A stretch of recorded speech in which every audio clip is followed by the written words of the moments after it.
Hey everyone, welcome to CLAT point and let's start. आज का हमारा द हिंदू न्यूज़ डिस्कशन। सबसे पहले तो देखिए, एक्सट्रीमली सॉरी कि आज का सेशन जो है इतना डिले हो गया कि भाई रात के अभी बज रहे हैं 9 और मैं इसको अब रिकॉर्ड कर रहा हूँ। तो कुछ बहुत एक फंक्शन था बहुत ही क्लोज़ फैमिली मेम्बर का, तो उसी चक्कर में सुबह से वहीं पे व्यस्तता थी। बट आप लोगों का सेशन जो है वो कंटिन्यू होना चाहिए और इसीलिए ये सेशन जो है यहाँ पे अभी मैं ले रहा हूँ, ठीक है। अभी एक और चीज़ है, देखिए नेक्स्ट कुछ दिन के लिए अगर ऐसा होता है कि मैं सेशन नहीं ले पा रहा हूँ तो आप जानते होंगे अनमोल को। Anmol who got AIR 39 last year, तो वो कुछ करंट अफेयर्स के सेशंस आपके लिए लेगा बीच में द हिंदू न्यूज़पेपर को कवर करते हुए, ठीक है।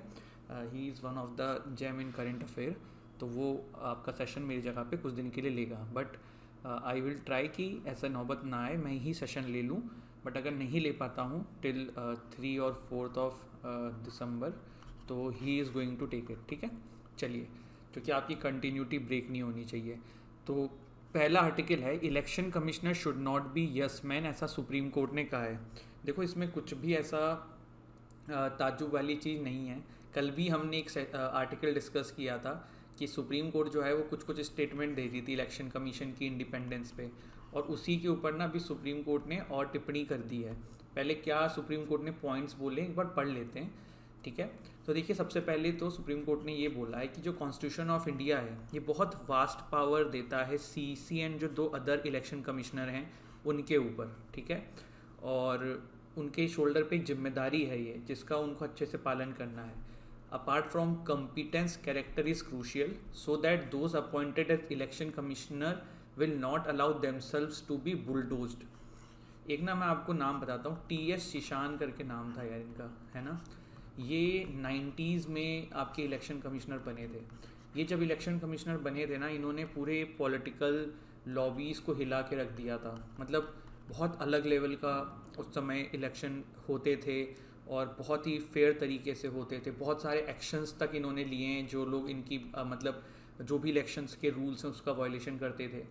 तो बहुत फेमस ये इलेक्शन कमिश्नर हैं, आप इनके बारे में पढ़ सकते हैं। अभी यहाँ पे देखिए और भी क्या बोला गया है। यहाँ पे देखिए, मैंने आपको बताया सेकंड पॉइंट में बोला है कि सिर्फ और सिर्फ क्वालिफाइड होने से काम नहीं चलेगा, the character is also very crucial. इसके बाद ये बोला है कि जो गवर्नमेंट है does not give much importance to election commissioners independence as evidence by the reduction in tenure of chief election commissioner from 8 years, जो कि 1950s में था, उसको अब सिर्फ just a few 100 days after 2004। मतलब यहाँ पे ये बोला गया है कि देखिए पहले 8 ईयर्स था, बट अभी कितना ये बताओ। मैंने आपको कल के सेशन में भी बताया है, तो उसको घटा के कम कर दिया गया है। तो बताओ ये क्यों किया है। फिर क्यों किया ये नहीं पूछा है, अभी कितना टेन्योर ये बताना। The government assures that the person nominated does not serve the full 6 years. ये हमने लास्ट सेशन में भी देखा था कि सुप्रीम कोर्ट ये कह रही है कि भाई आप ऐसे बंदे को हायर करते हो जो कि 65 ईयर्स के आसपास का है, जिससे कि वो जल्दी रिटायर हो जाए।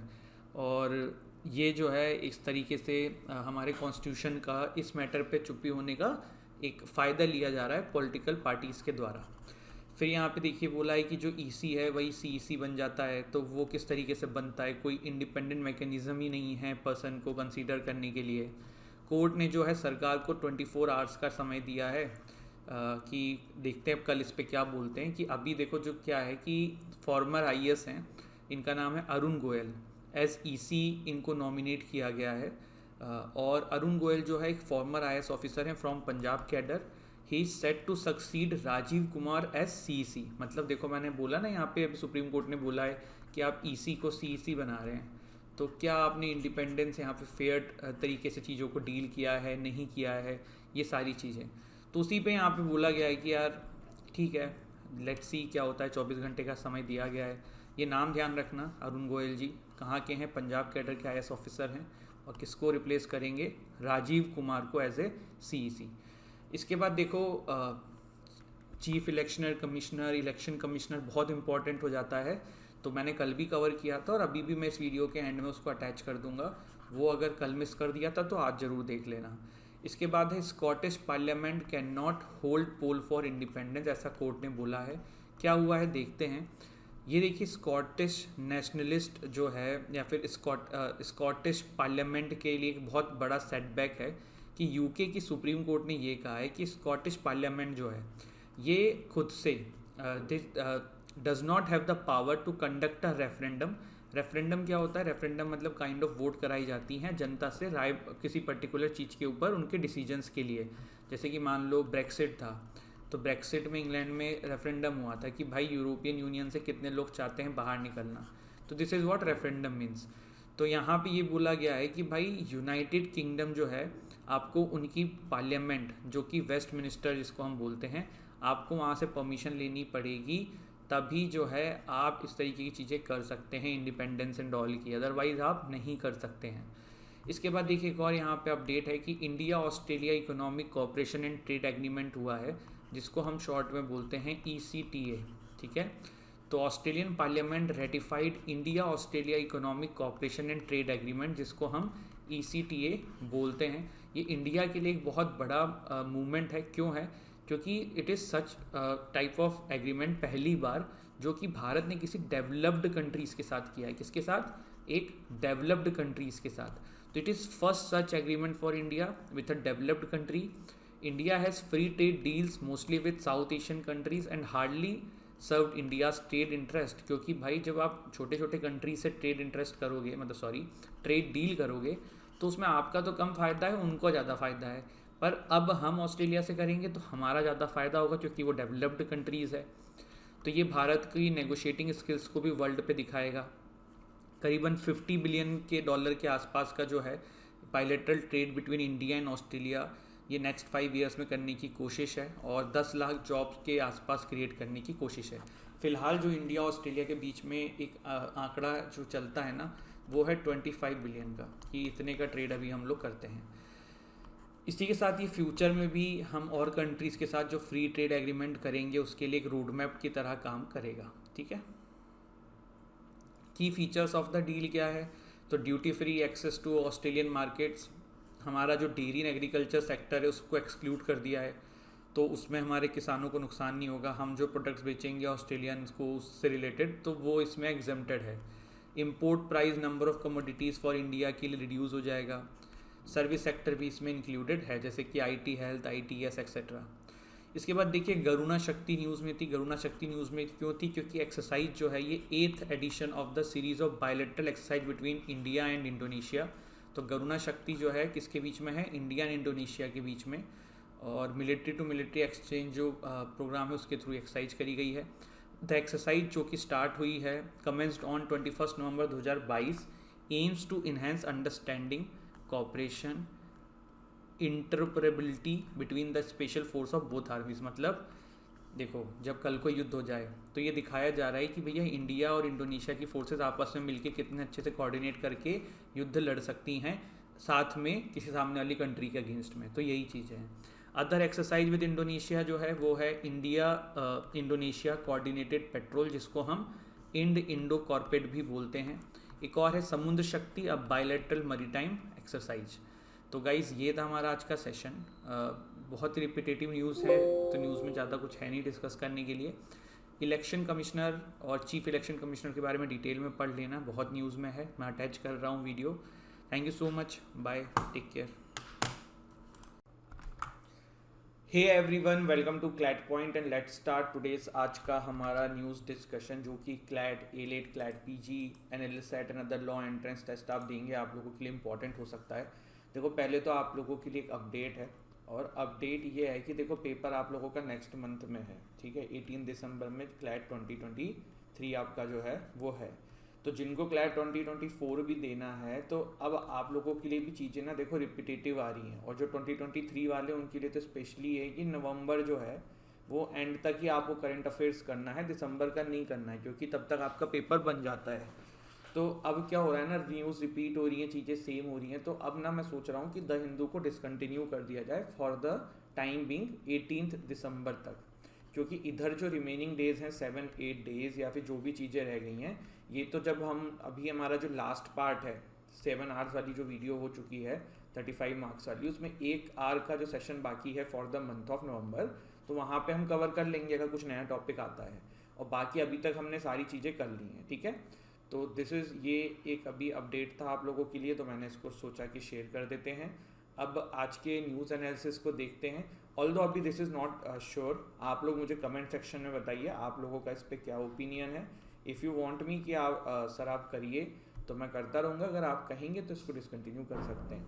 यहाँ पे देखिए पहली न्यूज़ है कि supreme court calls out centre over short tenures of CECs। तो अभी हुआ क्या है, देखो जो आपके चीफ इलेक्शन कमिश्नर्स हैं उनको ना आप देख रहे हो कि जल्दी जल्दी रिटायर हो जाते हैं।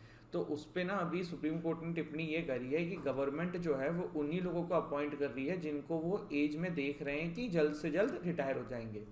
अब सुप्रीम कोर्ट का इस पर कहने का मतलब ये है कि भाई कोई CEC आ रहा है, वो एक्सपीरियंस ले रहा है, वो चीज़ें सीख रहा है, उसके बाद वो जब तक काम सीखता है तब तक फिर उसको हटा के नया बंदा आ जाता है, तो फिर मतलब उसका फ़ायदा कहाँ आएगा एक्सपीरियंस का।